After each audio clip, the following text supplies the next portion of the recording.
পৃথিবী থেকে হযরত মুহাম্মদ সাল্লাল্লাহু আলাইহি ওয়াসাল্লাম চলে গেছেন। দিনটা কি ছিল? কি বার? কি বার? একজন বলছে মঙ্গলবার, মানে ও কিছুই বুঝে না আর কি, বুঝলেন তো? সোমবার, সোমবার, তাই তো? ওনার বই থেকে বলছি, উনি বলছেন যেদিন বৃহস্পতিবার, সোমবারের আগে বৃহস্পতিবার, এই বৃহস্পতিবারের দিন আল্লাহ নবী সাল্লাল্লাহু আলাইহি ওয়াসাল্লাম মাগরিবের সালাতের শেষ ইমামতি করেছিলেন। 2 রাকাতে যে আয়াত অর্থাৎ যে সূরা তেলাওয়াত করেছিলেন, সেই সূরাটির নাম হচ্ছে সূরা মুরসালাত। শেষ যে আয়াত তিনি তেলাওয়াত করেছিলেন পৃথিবী থেকে বিদায় হয়ে যাবার আগে, সেই আয়াতটির শব্দ ছিল এই, ফাবি আইয়ি হাদিসিম বাদাহু ইউমিনুন। আল্লাহ তাআলা বলতে চাইছেন, এরপরেও কি তোমরা অন্য কোনো কথার উপর ঈমান আনবে? নবীজি যেন উম্মতদের জন্য বার্তা দিতে চাইছেন যে আমার পরেও কি তোমরা অন্য কোনো কিতাবের উপরে তোমরা ঈমান নিয়ে চলে আসবে? এশার আজান হচ্ছে মসজিদে, হাইয়া আলাস সালাহ, হাইয়া আলাস সালাহ, বেলাল আজান দিচ্ছে। আল্লাহ রাসূল ওযু করলেন, যেভাবে উনি লিখেছেন আমি সেইভাবে বলছি, চুল পরিমাণ এদিক ওদিক করছি না, তারপরেও আমি মানুষ, বলতে গেলে মিস হতে পারে। একবার ওযু করলেন, ওযু করার পর আল্লাহ রাসূল বেহুশ হয়ে গেলেন, আবার ওযু করলেন, আবার বেহুশ হয়ে গেলেন, আবার ওযু করলেন। বেহুশ হয়ে যাবার আগে আল্লাহ রাসূল আবু বকরের দিকে ইশারা করে বলছেন, আবু বকর ইমামতি করতে চলে যাও। হযরত আবু বকর ইমামতি করতে গেলেন বটে, কিন্তু মন চাইছে না। কারণ হচ্ছে একটা, যে বিশ্ব নবী তখন বেঁচে আছেন। হযরত আবু বকর সিদ্দিক রাদিয়াল্লাহু তাআলা আনহু আল্লাহ রাসূল বেঁচে থাকার অবস্থায় 17 ওয়াক্তের ইমামতি করেছেন। 17 ওয়াক্তের। বৃহস্পতিবার আল্লাহ রাসূল আর নববীতে ঢুকতে পারেননি, শুক্রবার আর ঢুকতে পারেননি নববীতে। শনিবারের দিন সকালে আল্লাহ রাসূল সাল্লাল্লাহু আলাইহি ওয়াসাল্লাম একটু সুস্থতা বোধ করলেন। আয়েশাকে বলা হলো, আয়েশা, দুজন কোন সাহাবীকে ডাকা হোক। দুজন সাহাবীকে আম্মা জান আয়েশা পর্দার আড়াল থেকে ডাকলেন। তারা এসেছে। আল্লাহ নবী সাল্লাল্লাহু আলাইহি ওয়াসাল্লাম 2 জন সাহাবীর কাঁধে ভর দিলেন। ভর দেওয়ার পরে মসজিদে নববীতে ঢুকছেন। হযরত আবু বকর তখন জোহরের নামাজের ইমামতি করছেন। হযরত আবু বকর বুঝতে পেরেছেন আল্লাহর নবী সাল্লাল্লাহু আলাইহি ওয়াসাল্লাম মসজিদে নববীতে ঢুকছেন। এই বুঝতে পারার কারণে হযরত আবু বকর পিছনে চলে আসার জন্য মনস্থির করলেন। আল্লাহ রাসূল সাল্লাল্লাহু আলাইহি ওয়াসাল্লাম আবার বললেন, আবু বকর তুমি নিজের জায়গাতে দাঁড়াও, একদম নিজের জায়গাতে থাকো, হিলবে না। হযরত আবু বকর দাঁড়িয়ে আছেন। সাহাবায়ে কেরামগণ আল্লাহ রাসূলকে নিয়ে আবু বকরের বাম দিকে বসিয়ে দিলেন। আল্লাহ রাসূল দাঁড়াতে পারছিলেন না, বাম দিকে বসানো হলো। আল্লাহ রাসূল হলেন এখন ইমাম, আর মুকাব্বির হলেন হযরত আবু বকর। ইসলামের প্রথম মুকাব্বির হচ্ছেন হযরত আবু বকর সিদ্দিক রাদিয়াল্লাহু তাআলা আনহু। নামাজ শেষ করলেন আল্লাহ নবী সাল্লাল্লাহু আলাইহি ওয়াসাল্লাম। নামাজ শেষ করার পরে আয়েশার হুজরাতে ঢুকলেন। আয়েশার হুজরাতে ঢুকে প্রথমেই একটা কথা আল্লাহ রাসূল বলছেন, আয়েশা, আমাদের বাড়িতে কোনো সম্পদ আছে, মাল আছে কিছু? তখন আম্মা জান আয়েশা বলছেন, আল্লাহ রাসূল, আমাদের বাড়িতে 5টা থেকে 9টা, যেভাবে গালিব সাহেব লিখেছেন ওইভাবে বলছি, বলছে 5টা থেকে 9টা স্বর্ণের কয়েন অর্থাৎ দিনার আছে। 5 থেকে 9টা। দিনার মানে স্বর্ণের পয়সা, আর দিরহাম মানে চাঁদির পয়সা, সকলেই জানেন। তখন আল্লাহ নবী সাল্লাল্লাহু আলাইহি ওয়াসাল্লাম একটু বিরক্তি বোধ করে আয়েশাকে বলছেন, আয়েশা, তুমি এখনো কেন এই 9টা দিনার বাড়িতে রেখে দিয়েছো? তুমি দান করে দিলে না? তখন আম্মা জান আয়েশা বলছেন, আল্লাহ রাসূল, আপনি অসুস্থ ছিলেন, ব্যস্ততার কারণে কাউকে দান করতে পারিনি। তখন আল্লাহ নবী সাল্লাল্লাহু আলাইহি ওয়াসাল্লাম বলছেন, আয়েশা শোনো, কোন নবীর পক্ষে এটা উচিত নয়, কোন নবীর পক্ষে এটা শোভনীয় নয় যে এত নিকৃষ্ট সম্পদ নিয়ে আল্লাহর সঙ্গে সাক্ষাৎ করবে। তার মানে আল্লাহ রাসূল সাল্লাল্লাহু আলাইহি ওয়াসাল্লাম আয়েশাকে এটা বোঝাতে চাইলেন, আয়েশা, তুমি যদি দান করে দিতে 9টা পয়সা, তুমি যদি 9টা দিরহাম আল্লাহ রাস্তায় খরচা যদি করে দিতে, তাহলে আমি নবী এর বিনিময়ে আখিরাতে পেয়ে যেতাম আল্লাহর কাছে। কিন্তু আয়েশা, তুমি যে বাড়িতে গচ্ছিত রেখে দিয়েছো, আমি মনে করছি এটা হচ্ছে সবথেকে নিকৃষ্ট সম্পদ। তার মানে আপনি এখন হাফসাতে যে টাকাটা দান করে দিলেন এটা উত্তম সম্পদ। বাবুপুর মাদ্রাসাতে আমি আবার আসছি, মাদানী সাহেব আমাকে দাওয়াত করেছেন, আসব।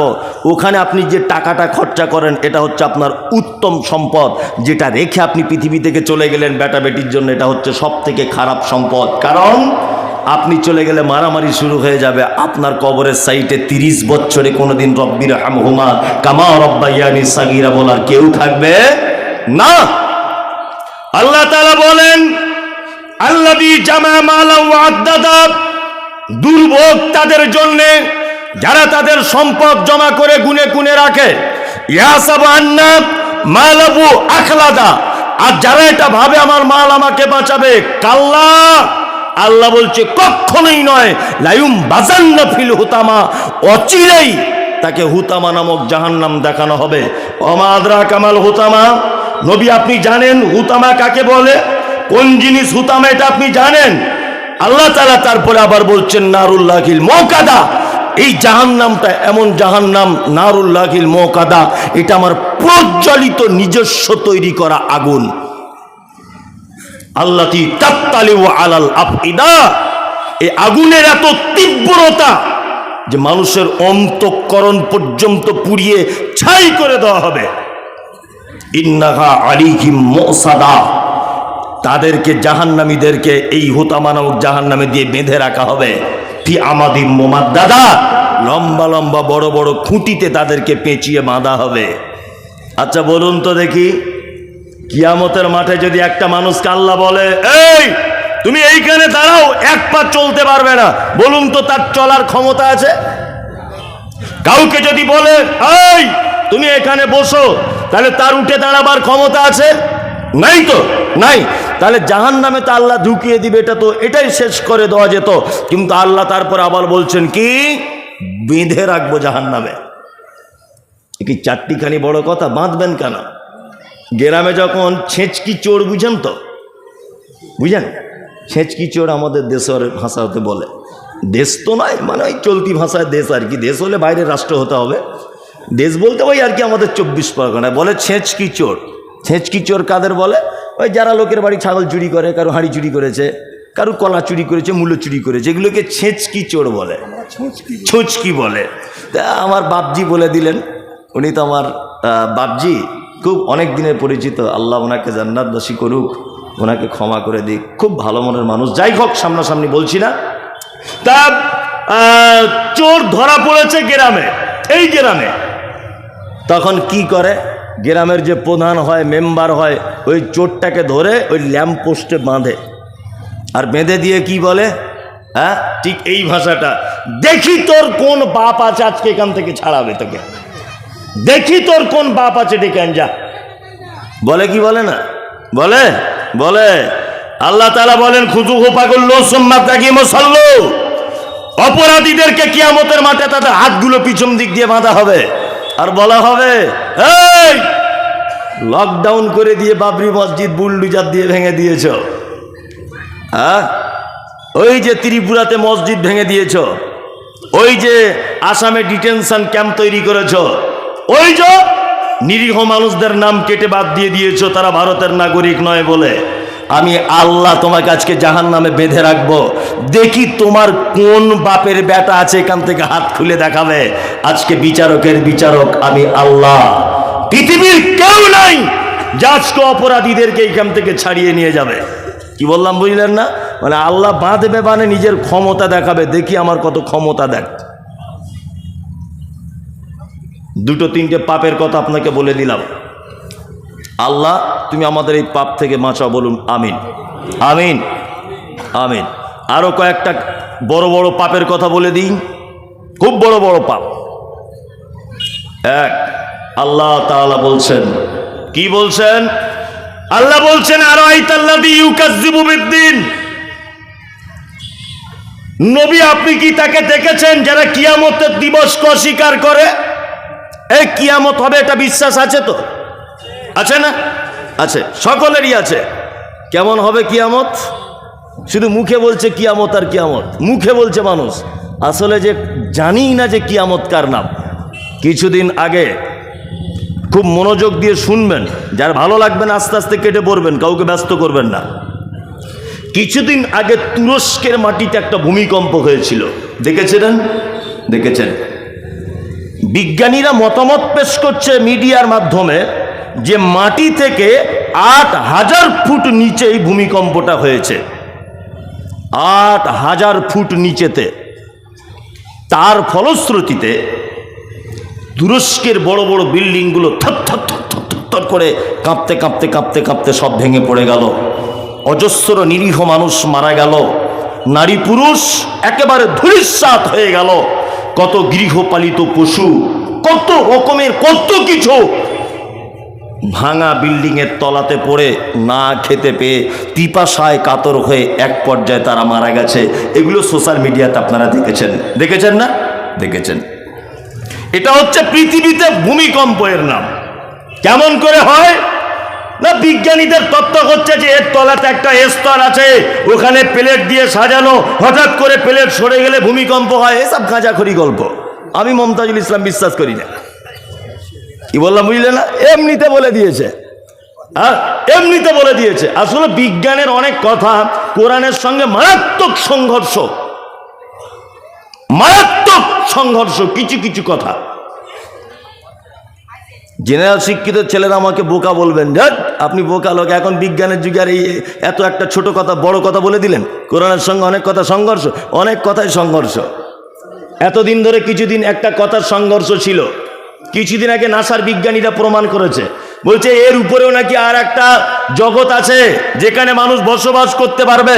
অক্সিজেন সব কিছু রেডি, সব মানুষ বসবাস করার উপযোগী। হ্যাঁ, তোমার গবেষণা, কালকে তুমি গবেষণা করে এই কথা বলেছো, আর আমার আল্লাহ বলেছে 7 তবক আসমান তৈরি করেছে আমি। তাহলে এতদিন কোরআনের সঙ্গে সংঘর্ষ ছিল কি ছিল না? ছিল। এখন প্রমাণ করেছে, আলহামদুলিল্লাহ।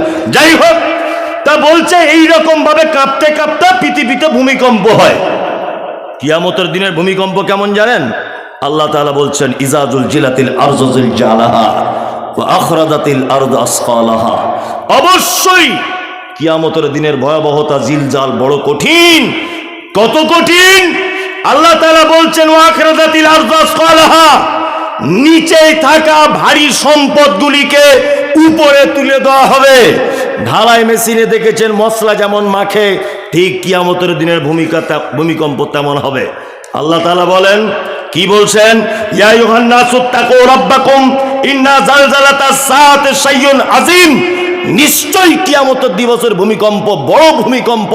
আল্লাহ তাআলা বলছেন, হে মানুষ, তোমরা তোমাদের রবকে ভয় করো। ইন্না জালজালাতাস সাআতি শাইউন আযীম। নিশ্চয়ই কিয়ামতের দিবসের ভয়াবহতা বড় কঠিন ভয়াবহতা। কেমন ভয়াবহতা? আল্লাহ তার পরের আয়াতে আবার বলেন, ইয়াউমা তারাউনা তাযহালু কুল্লু মুরজিআতিন আম্মা আরজাত ওয়া তাযাউ কুল্লু যাতি হামলিন হামলাহা ওয়া তারান নাসা সুকারা ওয়া মা হুম বিসুকারা ওয়ালাকিন্না আযাবাল্লাহি শাদীদ। কিয়ামতের দিবসটা এত কঠিন হবে যে একজন গর্ভধারী মা নিচের দিক দিয়ে তার বাচ্চা পড়ে যাবে, মা বুঝতে পারবে না বাচ্চা কোন দিকে গেল। 2, দুগ্ধদানকারিণী মা তার বাচ্চাকে সেদিন দুধ পান করাতে ভুলে যাবে। 3, মানুষগুলোকে দেখতে পাওয়া যাবে, মানুষ সব মাতালের মতো করে ঘুরবে কিয়ামতের মাঠে। আল্লাহ তাআলা বলছেন, ওমা হুম বিসুকারা, একজনাও তারা মদ পান করেনি। ওয়ালাকিন্না আযাবাল্লাহি শাদীদ, শুধু আমার কঠিন আযাবের ভয়ে মানুষ সেদিন মাতালের মতো করে ঘুরবে। এর নাম কিয়ামতের মাঠ। আমরা মুসলিম যারা ঈমানওয়ালা, আমরা এই কিয়ামতের মাঠকে বিশ্বাস করি কি করি না? করি, করি। আল্লাহ সুবহানাহু ওয়া তাআলা বলছেন, আরাইতাল্লাযী ইউকাজ্জিবু বিদ্দীন, নবীকে বলছেন, নবী আপনি কি তাদেরকে দেখেছেন যারা কিয়ামতের দিবসকে অস্বীকার করে? কারা তারা? ফাযালিকাল্লাযী ইয়াদউল ইয়াতীম, যারা এতিমকে গলা ধাক্কা দিয়ে বাড়ি থেকে বার করে দেয়। এতিম বুঝেন কাকে বলে? যার আব্বা নেই, এখনো যৌবনে পদার্পণ করেনি, এ হচ্ছে এতিম। একজন লোক আল্লাহ রসুলকে এসে বলছেন, আল্লাহ রসুল, আমার হৃদয়টা খুব শক্ত, কঠিন মনের মানুষ আমি। তা আল্লাহ রসুল সাল্লাল্লাহু আলাইহি ওয়াসাল্লাম বলছেন, এক কাজ করো, তোমার প্রতিবেশী কোন এতিম বাচ্চার মাথায় হাত বুলিয়ে দাও, দেখবে আল্লাহ চাইলে তোমার অন্তরটাকে নরম করে দিবে। কি বললাম বুঝলেন? আপনাকে এর আগেও বলেছি সোশ্যাল মিডিয়াতে, আবার আজকে কাছে পেয়ে বলছি যে আপনি চকলেট কিনতে গেছেন আপনার পোতার জন্যে, কার জন্যে? পোতার জন্যে। চকলেট 10টা চকলেট কিনেছেন। ওই দোকানি এক সাইডে আপনাদের পাড়া শফিকুলের বেটা, শফিকুল কিছুদিন আগে রোড অ্যাক্সিডেন্টে মারা গেছে, ওর বেটাটা আপনার চকলেটের দিকে বারবার ফ্যাল ফ্যাল করে এরকম করে তাকিয়ে আছে, বারবার দেখছে। আপনি আপনার পোতাকে এক হাতে ধরলেন আর 10টা চকলেট পকেটে ভরে নিয়ে বাড়ি চলে এলেন। জি, আপনার কাছে বিনীত অনুরোধ যে আপনি অন্তত একটা চকলেট ভেঙেও ওর হাতে দেন। কিছু মানুষ আছে দেখবেন ওরা খুব সস্তায় জান্নাত যেতে চায়, খুব সস্তায়। যেমন এই যে হজ করলে নাকি সব গুনাহ মাফ হয়ে যায়। সত্যিই এটা আল্লাহ রসুলের হাদিস। যে হজ করে চলে এলো সে মাসুম বাচ্চার মতো হয়ে গেল, নিষ্পাপ শিশুর মতো, তাই তো স্যার? একদম নিষ্পাপ। এটা এক শ্রেণীর ধনী লোকেরা সস্তায় পরিণত করেছে। একবার হজ করেছে দেখবেন আবার চলে যাচ্ছে আর একবার, 2বার ফরজ হজ হয়ে গেল, এবার প্রতি বছরে দেখছি ওমরা করতে যাচ্ছে, প্রতি বছরে। মানে ও ভেবেছে যে জান্নাত আর অন্য কোথাও নেই, মক্কা মদিনাতেই আছে, এটা ও ভেবেছে আর কি। আর ধনী লোক ও ভেবেছে বছরে 1 লাখ টাকা খরচা হবে, হবে তাই কি হবে, কি বলছি বুঝতে পারছেন? কিন্তু ওর বাড়ির পাশের একটা বিধবা মেয়ে আজকে 3 মাস যাবৎ অর্থের কারণে ডাক্তার দেখাতে পারছে না। এই লোকটা ওর কোনোদিন খোঁজ নেয় না। কি বললাম বুঝলেন? কিছু কিছু লোক আছে খুব শিয়ানা, ভিখারিকে ভিক দেয় না, অথচ ইমাম সাহেবের যেদিন পালি হয় সকালবেলা জিজ্ঞাসা করতে যায় কি খাবেন, খাসি খাবেন? খাসি না, আমি তো খাসি খাই না, পেটের প্রবলেম। কি খাবেন? ইলিশ। ও জীবনে ভিখারিকে ভিক দেয় না, ও ইমাম সাহেবকে জিজ্ঞাসা করতে যাচ্ছে কি খাবেন। তার মানে কি? ও শিয়ানা চিজ। ও জানে ভিখারিকে খেলে অ্যাডভার্টাইজ হবে না, ইমাম সাহেবকে খেলে অ্যাডভার্টাইজ হবে। সারা গ্রামে কোনোদিন যদি ভুল করে একবার বলে দেয় ইমাম সাহেব জুম্মার খুতবায় যে ওই আশরাফুল ভাইয়ের বাড়িতে খাসির মাংস খাওয়া হলো, তাহলে হয়ে গেল অ্যাডভার্টাইজ। কি বললাম বুঝলেন না? অ্যাডভার্টাইজ। এরকম লোক আপনাদের এলাকায় নেই, আমাদের ওদিকে আছে, এদিকেও আছে, এটা আমি বলবো না। যাই হোক, অ্যাডভার্টাইজ শুধু প্রত্যেকবারে। ও ভেবেছে মনে হয় প্লেনে করে গিলেই মনে হয় ওখানে জান্নাত বসে আছে। খ্যাপা কোথাকারে খ্যাপা, জান্নাত তোমার বাড়ির পাশেও আছে। একটা এতিম বাচ্চা ছেলেকে সহযোগিতা করো, দুস্থকে সহযোগিতা করো। এই মাদ্রাসা বাবুপুর মাদ্রাসা আমি অনেকবার এসেছি, কত এতিম বাচ্চারা পড়ে। কেন গিয়ে আপনার বাড়িতে মাঠে ফসল হয়েছে, মাদ্রাসায় গিয়ে দিয়ে আসুন। মাদানিকে জিজ্ঞাসা করুন যে কটা এতিম আছে, হ্যাঁ, প্রত্যেকের জন্য একটা পাঞ্জাবির কাপড়, একটা লুঙ্গি বা 100 করে টাকা 2-6 মাস পরে পরে একবার করে গিয়ে দিয়ে আসুন না। কোথায় আপনি জান্নাত খুঁজতে চাইছেন? এখানে বাড়ির পাশে বাবুপুরে জান্নাত, হাফসাতে জান্নাত, হ্যাঁ, এইখানে জান্নাত ঘোরাঘুরি করছে। ওই এই জান্নাত খুঁজে পায় না। ও যাচ্ছে এখান থেকে দুবাই ভায়া হয়ে মক্কাতে, বারবার দেখছে ওমরা করছে বছরে বছরে। সস্তায় জান্নাত পেতে চাইছে, অথচ এই সস্তার জান্নাতগুলোর পছন্দ হলো না। কথা বাস্তব বলছি না অবাস্তব? এতিমদের সঙ্গে কখনো খারাপ ব্যবহার করবেন না, যত পারবেন তাদের পাশে থাকবেন। 2 আল্লাহ তাআলা তারপরে বলছেন ওয়ালা ইয়াহুজ্জু আলা তুআমিল মিসকিন, যারা মিসকিনদেরকে খাদ্য দানে উৎসাহিত করে না। ফকির আর মিসকিন দুটো শব্দ বাজারে চলে। ফকির ওই লোক যার কিছু আছে তারপরেও তার সমস্যা মেটে না, অপরের মুখাপেক্ষী হতে হয়, এ হচ্ছে ফকির। মিসকিন হচ্ছে সেই যার কিচ্ছু নেই, নিঃস্ব, অভাবী, এই লোক হচ্ছে মিসকিন। কখনোই আপনার কাছে বিনীত অনুরোধ যে মিসকিনদেরকে আপনার দরজা থেকে ঠেলে দিবেন না, খাদ্য দানে উৎসাহিত করবেন।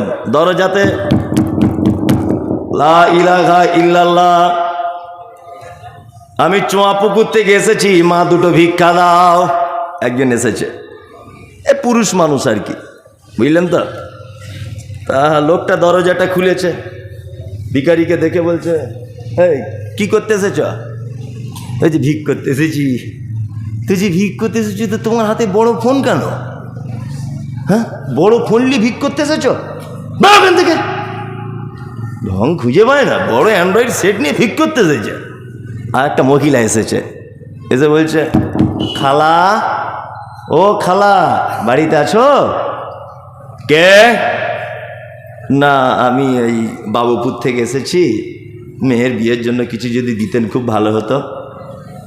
দরজাটা খুলেছে, বাড়ির মহিলাটা খুলে বলছে, ঢং দেখো, আমার স্বামী ঠিকাদারি করে, এত দামি শাড়ি পরে না, তুমি তো মিনু শাড়ি পরে ভিক করতে এসেছো, তোমার লজ্জা শরম নাই? এখান থেকে আর একজন এসেছে, একদম ল্যাংড়া মানুষ। সে যখন ভিক্ষা চাইছে তখন বলছে, এই নামাজ পড়িস? নামাজ পড়ি না। এই রোজা করিস? রোজা করি না। ভাই কিছু দাও তো দেবে না, তো বেশি কিছু আমাকে বলো না, আমি পালাবো। ভালো করে বুঝবেন, নামাজ পড়িস গ্রামের আর 5টা লোককে বলতে গেছেন? আপনার বাপকে বলেছেন কোনোদিন? আপনার বেটাকে বলেছেন? ওকে কেন বলতে গেলেন? ওকে বলতে গেলেন এই কারণে, যাতে আপনার ভিক্ষাটা দিতে না হয়। এটা একটা অভিনয়। কি বললাম বুঝলেন না? যাতে দিতে না হয়, অথচ নিজের একটা বেটাও নামাজ পড়ে না। কি বলছি বুঝতে পারছেন? জি। তাহলে 3 জনকে 3টে অভিনয় করে আপনি বাড়ি পাঠিয়ে দিলেন। বলুন তো, সারা পৃথিবীর সব থেকে এই মুহূর্তে খারাপ মানুষ আপনার চোখে কে হতে পারে? কে আপনার চোখে এই মুহূর্তে খারাপ মানুষ কে হতে পারে? তসলিমা নাসরিন একটু পরেশগার মেয়ে নাকি? এ খারাপ মেয়ে একটা ধরে নেন, তাই তো?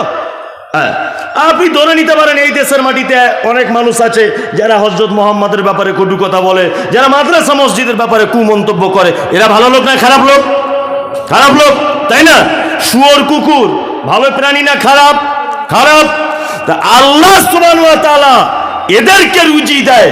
ফিলিস্তিনের মাটিতে আপনারা দেখতে পাচ্ছেন যে ইসরায়েলেরা মসজিদে আকসার উপরে তারা বোম মারছে, মসজিদ আকসা ভেঙে ফেলবে, দখল করবে, চক্রান্ত চলছে। ফিলিস্তিনের অহরহ প্রতিনিয়ত একটা রুটিন অনুযায়ী শিশুদেরকে, নারীদেরকে, কন্যা পুরুষ সবাইকে লাগাতারে হত্যা লীলা চলছে। বলুন তো, যারা এই হত্যা করছে এরা ভালো লোক না খারাপ লোক? ভালো লোক না খারাপ লোক? খারাপ লোক, তাই না? আরে ইসরায়েলের ইহুদিদেরকে রুজি দেয় কে? কে? আল্লাহ। আল্লাহ যদি ইসরায়েলের ইহুদিদেরকে যদি রুজি দেয়, তাদেরকে যদি রুজি থেকে বঞ্চিত না যদি করে, তাহলে তুমি ওকে 1 টাকা ভিক্ষা দিবে, নামাজ পড়ে কি না, কোন শাড়ি পরে আছে, হাতে কত দামের মোবাইল, এটা তোমার জিজ্ঞাসা করার দরকার কি? হ্যাঁ, এটা তোমার জিজ্ঞাসা করার দরকার কি? দিবে তো তুমি তাকে 1 টাকার একটা কয়েন। আর সব থেকে বড় কথা শুনে রেখে দেন, সব থেকে দামি কথা আপনি শুনুন, যে আপনার কাছে কোনো ভিখারি চাইতে আসছে, মানে আপনি তখন ভাববেন যে আমি আল্লাহর তৈরি করা একটা মখলুক, আমি আল্লাহর একটা সৃষ্টি। তা আমি কত বড় ভাগ্যবান, আল্লাহর আরেকটা সৃষ্টি সে আমার কাছে তার খাদ্য চাইছে বা আমার কাছে তার অভাবের জন্য হাত পেতেছে। তাহলে আপনি উত্তম নয় কি? উত্তম নয় কি? উত্তম। অভাবী, দুস্থ, অনাথ, এতিম, অসহায়, মিসকিনদের পাশে দাঁড়াবো ইনশাল্লাহ। ইনশাল্লাহ। আমাদের তো আবার দাঁড়ানো নয়, দাঁড়ানোরও অনেক ঢং। এই যে শীতকাল আসছে, এলাকার কিছু ফচকে নেতা আছে, বুঝলেন? ফচকে নেতা 4টে ছেঁড়া কম্বল নিয়ে পাড়ার গরিব মানুষদেরকে বিতরণ করছে, আর 4 জন দেখছে এইরকম করে ক্যামেরা ধরে আছে। 4 জন সকালবেলাতে ফেসবুকে পোস্ট করেছে, আমাদের এলাকার জনদরদি নেতা 4টে ছেঁড়া কম্বল দিয়েছে। কাকে দিয়েছে? না, ওরই ফুফুতো ভাইকে দিয়েছে। আচ্ছা বলুন দেখি, ওর ফুফুতো ভাইকে যে 4টে ছেঁড়া কম্বল দিল, আর ও যে ফেসবুকে পোস্ট করলো, তা ওর ফুফুতো ভাইয়েরও তো মেয়ে জামাই থাকতে পারে, পারে কি পারে না? তারও তো আত্মীয় স্বজন থাকতে পারে।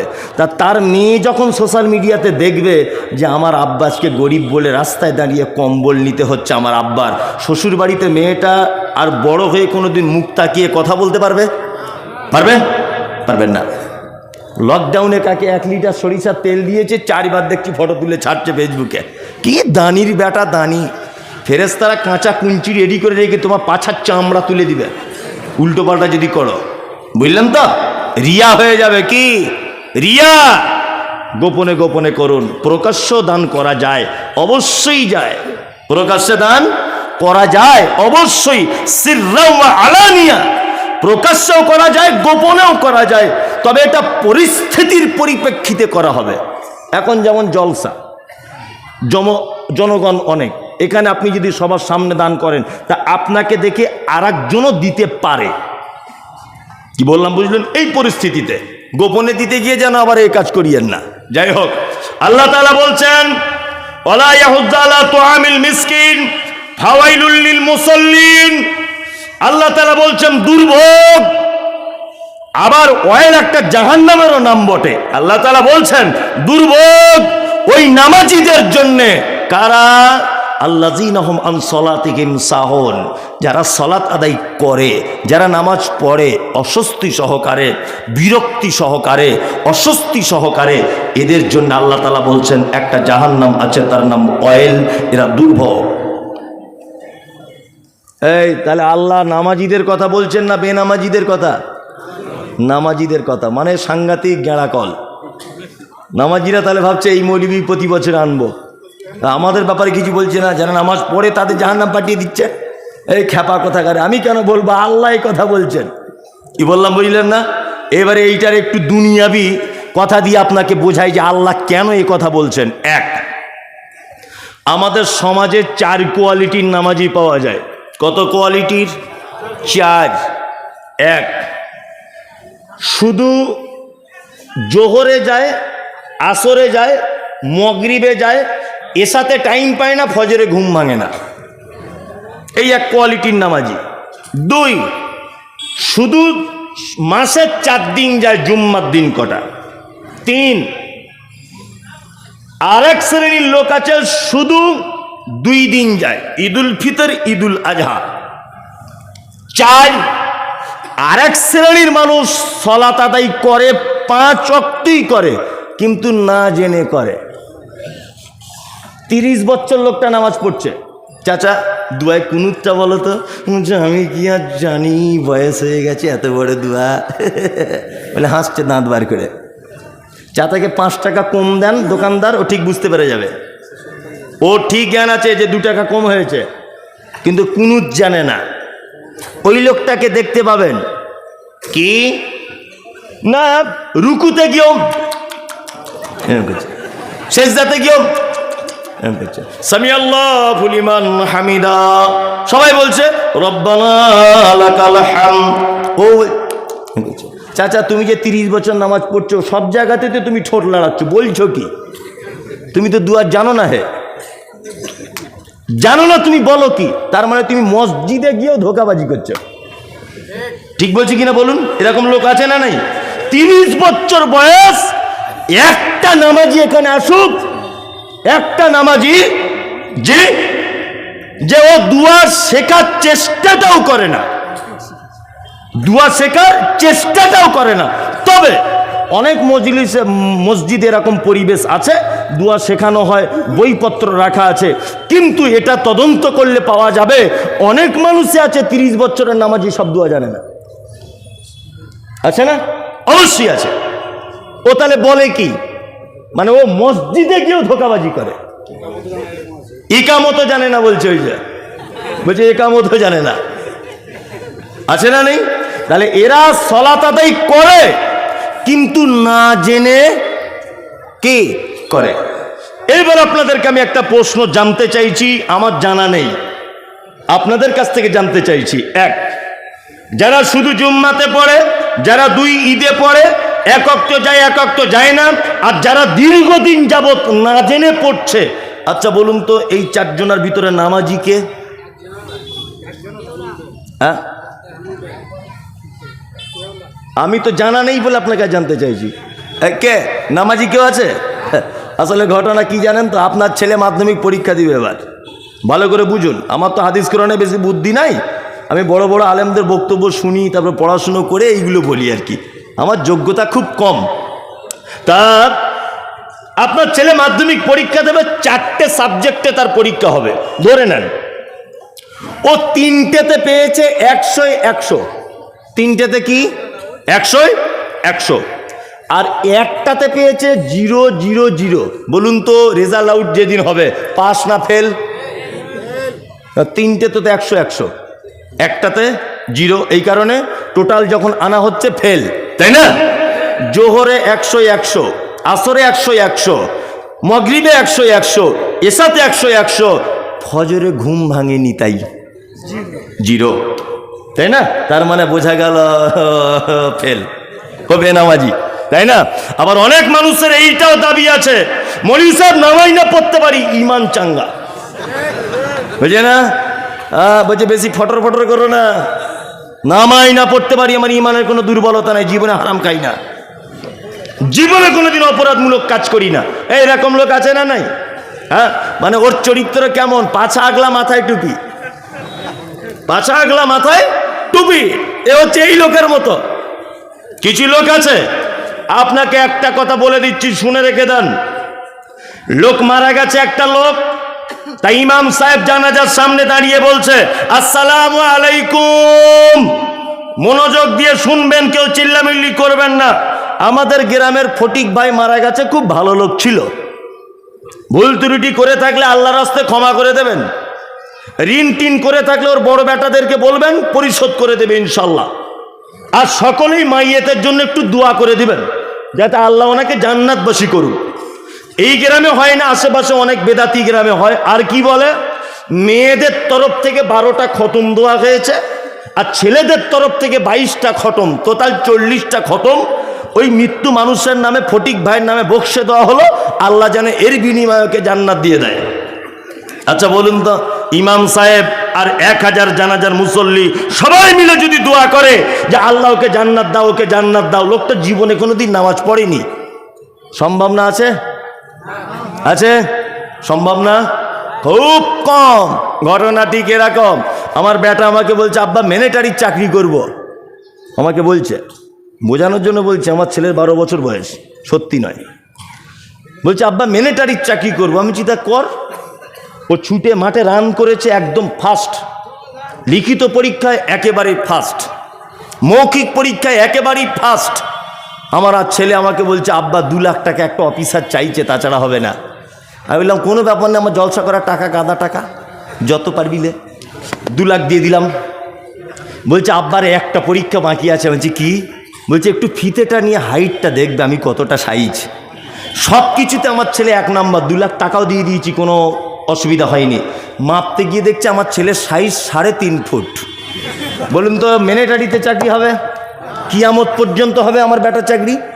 না, ও হেডমাস্টার হতে পারবে, ও আপনার কি বলে সহকারী শিক্ষক হতে পারবে, ও বিডিও হতে পারবে, ও অন্যান্য ডিপার্টমেন্টের সরকারি চাকরিতে ও জয়েন করতে পারবে। আমার বেটা কিন্তু কোনোদিন মিলিটারি হতে পারবে না। পারবে? তাহলে এই চাকরির মূল শর্তটা কি?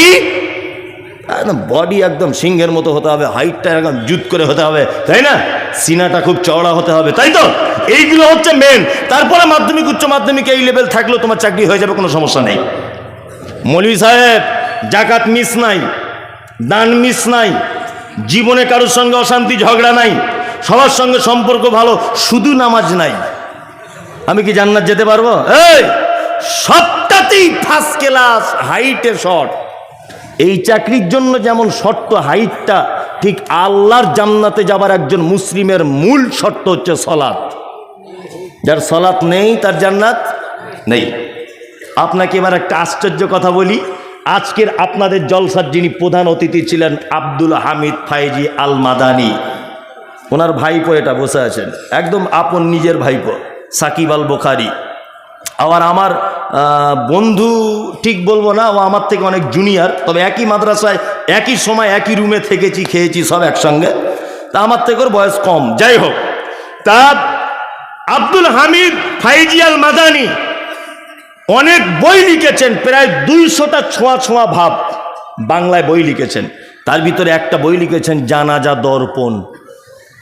জানাজা দর্পণ, দয়া করে বলছি 67 নম্বর পৃষ্ঠাটা একবার খুলে দেখবেন। উনি বলেছেন বেনামাজিদের জানাজা পড়া কেউ যদি চায় পড়তে পারে, তবে যেন দুয়া না করে। এটা আমি আমার কথা বলছি না, আজকের জলসার প্রধান অতিথির বই থেকে বলছে। এটা বই আমার গাড়িতে আছে, বিক্রি করার জন্য আনিনি, আমি নিজে পড়ি ওনার সব বই। গাড়িতে আমার মোটামুটি 20,000 টাকার বই রাখা আছে, অটোমেটিক পড়ি আর কি যখন টাইম পাই। এটা ওনার বই থেকে নকল করে বলছি। উনি একথা অন্য আরেকজনের উদ্ধৃতি দিয়ে একই পৃষ্ঠারে তিনি বলেছেন, কোনো মুসলিম যদি বেনামাজি অবস্থায় মারা যায়, তাহলে মুসলমানদের কবরস্থানে তাকে দাফন না করাই উত্তম। আশ্চর্য ব্যাপার, আজকের জলসার প্রধান অতিথির ফতোয়া এটা। কি বলছি বুঝতে পারছেন কথা কিছু? তার মানে বেনামাজিদের চান্স আছে কোথাও? আছে? নাই, কোথাও নাই। আল্লাহর জান্নাত এর দেখুন আল্লাহ তাআলা বলছেন মা সালাকাকুম ফি সাকার ক্বালু লাম নাকু মিনাল মুসাল্লিন। সাকার নামক একজন জাহান্নামীকে জিজ্ঞাসা করা হবে তুমি কেন জাহান্নামে? ও তখন বলবে ক্বালু লাম নাকু মিনাল মুসাল্লিন, আমি শুধুমাত্র সালাত আদায় করিনি, নামাজ পড়িনি, মুসাল্লি ছিলাম না, এই কারণে আজকে আমার এই পরিণতি। তবে একটা কথা বলে রাখছি, সালাত আদায় করেননি এই অবস্থায় মারা গেছেন, কাবিরা পাপ। কোনো না কোনো একদিন কলেমা পড়ার কারণে আপনি জান্নাত যাবেন, কোনো না কোনো একদিন জাহান্নাম থেকে রেহাই পাবেন। এক শ্রেণীর মানুষ আছে তারা কোশ্চিনকালও জাহান্নাম থেকে রেহাই পাবে না। কারা বলুন তো? যারা শিরক অবস্থায় মারা গেছে, শিরক করতে করতে মারা গেছে, তওবা চাইনি, আল্লাহর কাছে স্যালেন্ডার হয়নি, এ কিন্তু কোশ্চিনকালও জাহান্নাম থেকে মুক্তি পাবে না। ফাওয়াইলুল লিল মুসাল্লিন, দুর্ভোগ ওই মুসাল্লিদের জন্য, আল্লাযীনা হুম আন সালাতিহিম সাহুন, যারা সালাত আদায় করে অস্বস্তি সহকারে, আল্লাযীনা হুম ইউরাউন, যারা সালাত আদায় করে লোক দেখানোর জন্য। অনেক মুসল্লি আছে না, নামাজ পড়ে এনার্জি লস, আর আমাদের পাড়ার মেয়েদের তো কথা বলাই যাবে না, এমন করে সেজদায় যাচ্ছে হামাগুড়ি দিয়ে, মনে হচ্ছে 12 বছরের প্যারালাইসিসের রোগী। দেখবেন আপনার নানি দাদিরা যখন নামাজ পড়ে, নামাজ পড়ার কি অবস্থা, আল্লাহু আকবার। এই ওমরপুর, আপনাদের ওমরপুর চেনাম তো, ওইখানে একটা গ্রাম আছে, নাম বলবো না, তাহলে ওরা আমাকে মারবে, এই ভয়ে বলতে পারছি না, তো গোপনে জেনে নেবেন বলে দেবো। ওই মসজিদে একদিন আসরের নামাজ পড়ছি, আমি জমাতে ইমামতি করছি, আমার গাড়ির ড্রাইভারকে জিজ্ঞাসা করুন, ইমামতি করছি, আল্লাহু আকবার, একটা লোকের দেখছি ফোন বাজছে, ও ফোনটাকে বার করে ধরে বলছে আবি হাম নামাজ মে হ্যায় বাদ মে কল কিজিয়ে, রাখো। ফোন করতে করতে নামাজ পড়তে পড়তে বলছে, নামাজ পড়ছে, ও বিহারিদের লোক মনে হয়, বাজারের মসজিদ তাও, ও বলছে আই আবি হাম নামাজ মে হ্যায় বাদ মে কল কিজিয়ে। আল্লাহু আকবার।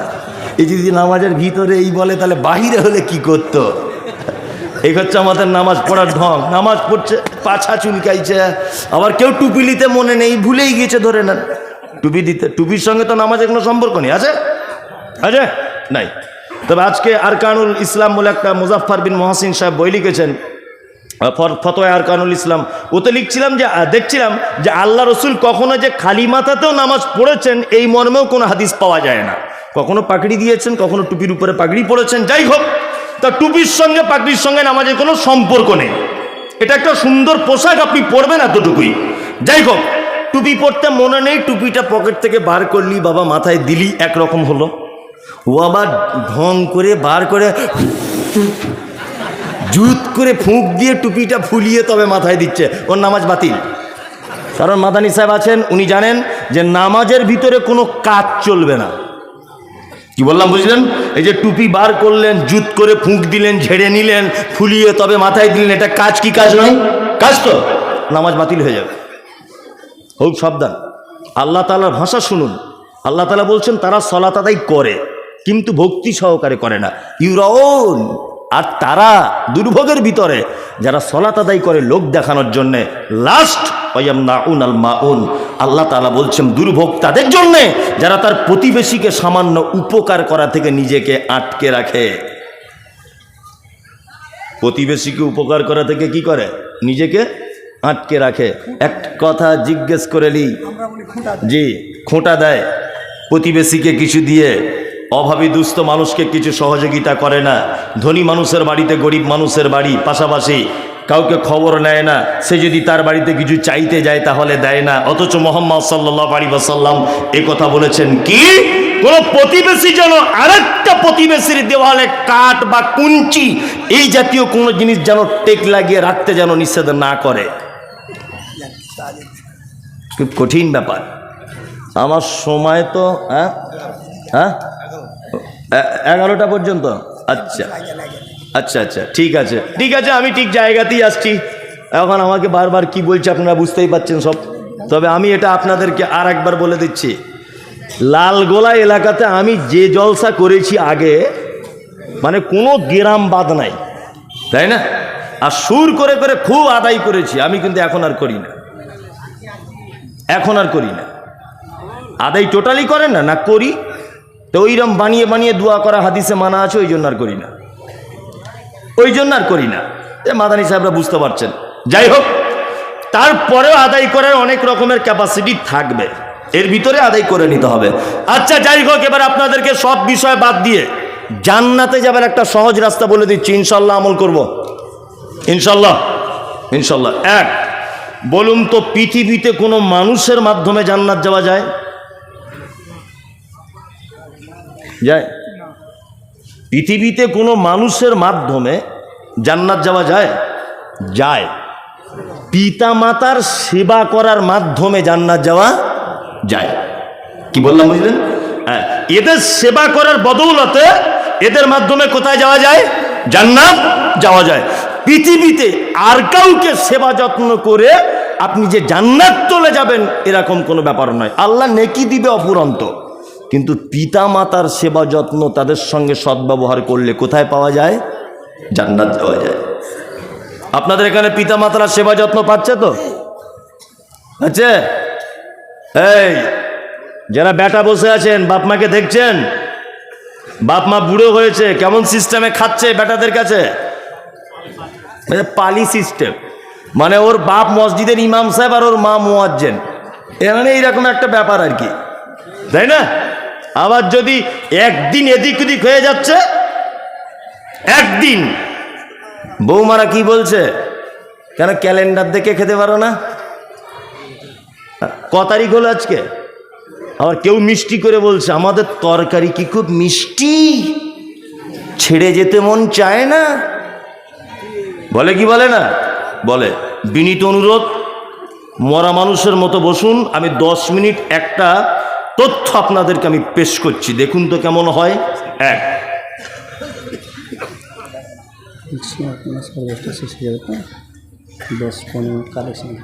ও আমাকে বলছেন 11টায়, কে? ওই তো মাদানী সাহেব বলছেন 11টা। আচ্ছা ঠিক আছে, ওই তার মাঝামাঝি আমি আসছি, আমি ঠিক জায়গাতেই এসছি, অসুবিধা নেই, আপনি চুপচাপ মেরে থাকুন, আমি ঠিক জায়গাতেই আসছি আস্তে আস্তে। হ্যাঁ আমি চলে আসছি, এখনই চলে আসছি, টেনশন নেই, আপনার থামুন, আমি ঠিক জায়গাতে আসছি, অত ঘাবড়াচ্ছেন কেন? এরপরে তো আরেকজন বক্তা আছে। যাই হোক, আপনার একটা লোকের 4 বেটা, কটা বেটা? 4। 4 বেটা দিল্লিতে কাজ করতে গেছে, খাটতে গেছে। ঈদের 1 সপ্তাহ আগে বাড়ি আসবে, ঈদের 1 সপ্তাহ আগে বাড়ি আসার আগে ওর স্ত্রীকে ফোন করে বলছে, হ্যালো সাবিনা? হ্যাঁ। বলছে আমি তো বাড়ি যাব 1 সপ্তাহ পরে ঈদে, তা তোমার জন্য কিছু নিয়ে যেতে হবে। বলছে আমার জন্য একটা শাড়ি, ছেলের জন্য জিন্স প্যান্ট, মেয়ের জন্য একটা চুড়িদার, আর আমার বোনের জন্য 2টো চুড়িদার আনবে, মানে শাড়ির জন্যে। লোকটা সব কেনাকাটা রেডি, ওর স্ত্রী আবার দ্বিতীয়বার ফোন করে বলছে, কি রঙের নিয়েছো শাড়িটা? লাল টকটকে দেখে নিয়েছো তো? বলছে হ্যাঁ। তো বলছে তুমি দোকান থেকে বার হচ্ছ না কেন, এত দেরি হচ্ছে কেন? তখন ওর স্বামীটা বলছে, তোমাদের সবার কেনাকাটা রেডি, শুধু আব্বার জন্য একটা লুঙ্গি আর মায়ের জন্য একটা শাড়ি পছন্দ করছি, ঈদের দিনে পরবে তাই। ওর স্ত্রী তখন বলছে এদিক থেকে ফোনে, কেন প্রত্যেক বছরে তুমি কেন তোমার আব্বা আমাকে শাড়ি লুঙ্গি জামা কাপড় দিতে যাবে? তোমার 8-3টে ভাই চোখে দেখতে পায় না? বাড়ি চলে এসো। ও ওর বইয়ের কথা শুনে বাড়ি চলে এসেছে। ওর বাপের বয়স 90 বছর। বিনীত অনুরোধ, হাত অনুরোধ করে আপনাকে বলছি যে আপনি এই কথাটা শুনে তবে যাবেন, তার আগে না। মায়ের বয়স 85 বছর। 4 বেটা বাড়ি চলে এসেছে প্লেনে করে। ঈদের দিনে মসজিদের মাইকে তাকবীর হচ্ছে, আল্লাহু আকবার আল্লাহু আকবার, লা ইলাহা ইল্লাল্লাহু, আল্লাহু আকবার আল্লাহু আকবার, ওয়ালিল্লাহিল হামদ। তাকবীর হচ্ছে, সবাই ঈদগাহে যাচ্ছে নামাজ পড়তে।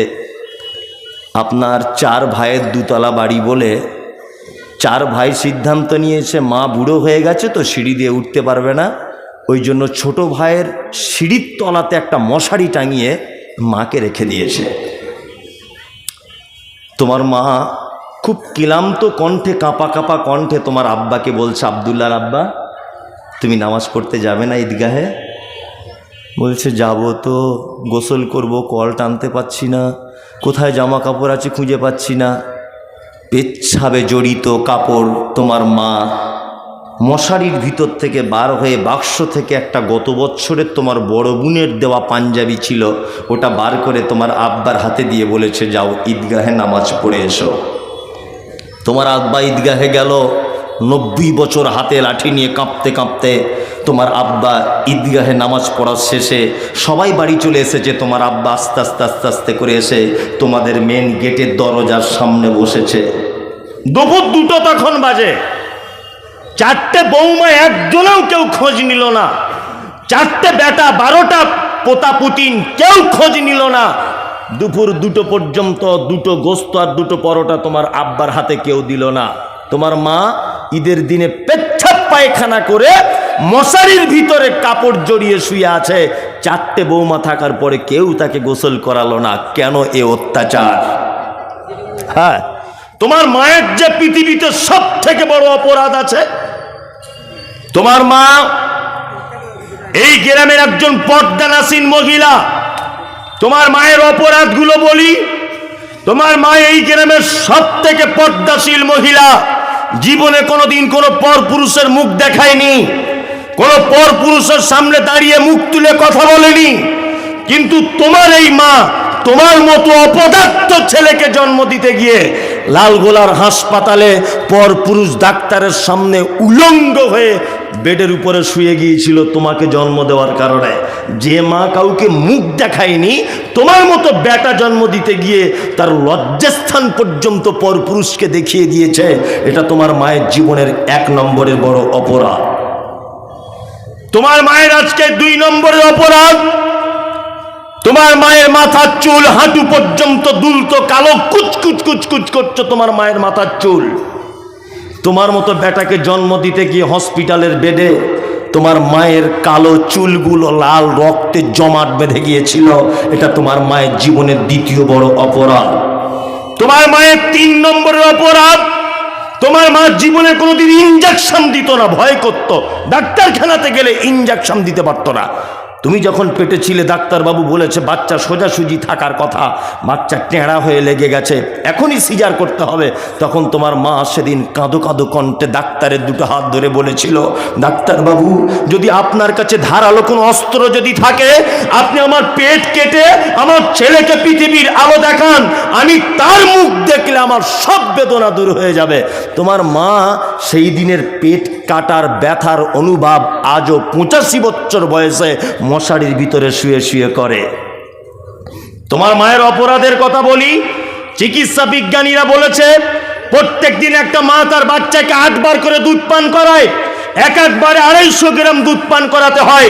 30 মাস দুধ পান করে 50 টাকা যদি দুধের লিটার হয়, 90,000 টাকার তুমি তোমার মায়ের দুধ পান করেছো, 90,000 টাকার।